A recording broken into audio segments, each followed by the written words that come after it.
So, I'm back. What do you guys want to talk about?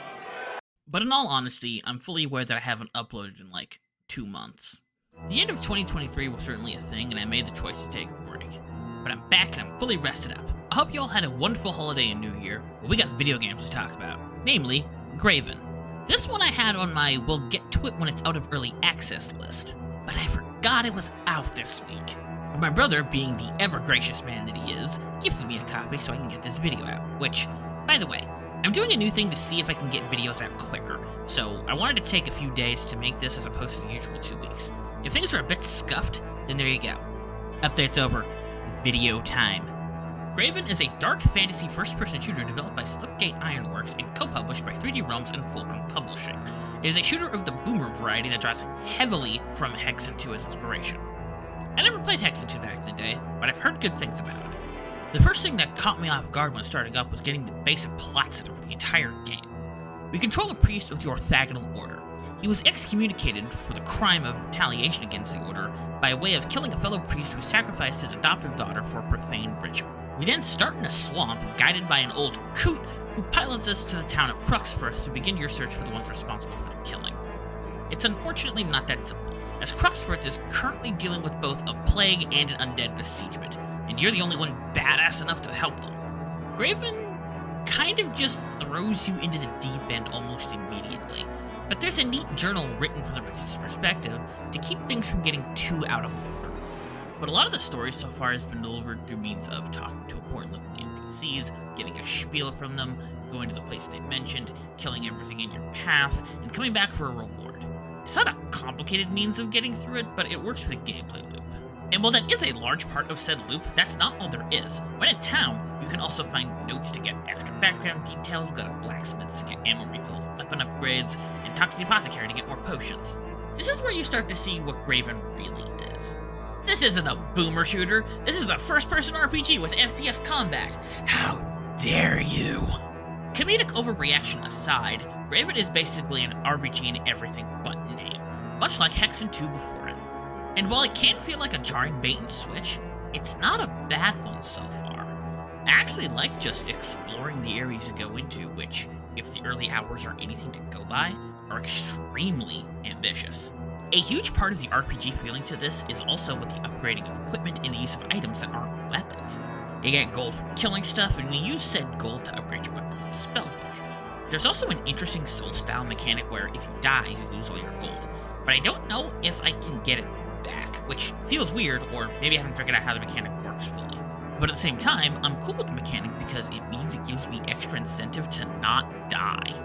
The main weapons I've run into in my time with Graven's early hours are your staff, a spellbook that specifically has a flamethrower spell in there to finish the first quest, and a wrist magic crossbow. While all three of these options are viable for killing the hordes of undead in the early hours, I found myself using the staff the most.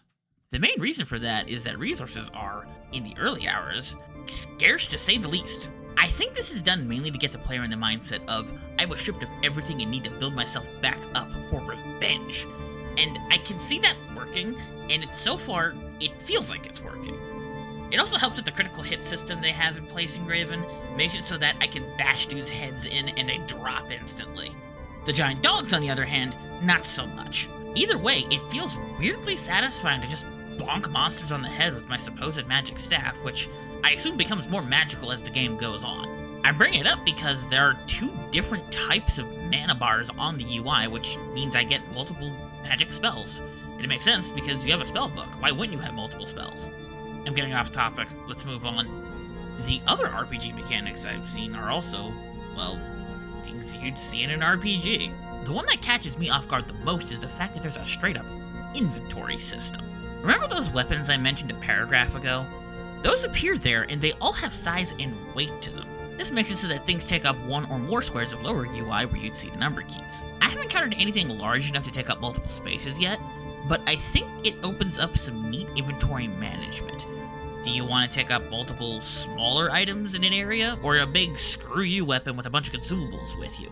Which, by the way, there are consumables in Graven, but they do stuff that are like standard health potions to more weird things, like making it so that way you move more freely in water and avoid getting poisoned. Overall, I like what Graven is doing, but there are some things I need to bring up before we go. Even though the game came out of early access as of a few days ago at the time of this video going live, there are still some technical hiccups to be aware of. If you run at a 1440p monitor like I do, the resolution is going to default to 1080. Not that that matters because I record in 1080 anyway, but it's mainly to keep the resolution in the videos from getting too scuffed. It's not a big deal because all it takes is a quick resolution change and a restart to fix it. But there are some weird sound issues with cutscenes, but that's since been fixed. There's a massive update that came out on Friday, so Slipgate Ironworks is at least aware of the issues that players are having. The areas do also have a tendency to be big enough for someone with a lack of a sense of direction to get lost in, but that's a skill issue. That's me. I'm someone. As far as first impressions go, Graven hits the right notes. While I wish it was more upfront about being an actual RPG, I don't really mind it all that much. I'm definitely going to come back to it when I can because there's something fucking special here. And that will be it for this week's video. Don't forget to share, like, and subscribe. It really helps out the channel and I deeply appreciate it. Thank you. Have a wonderful day.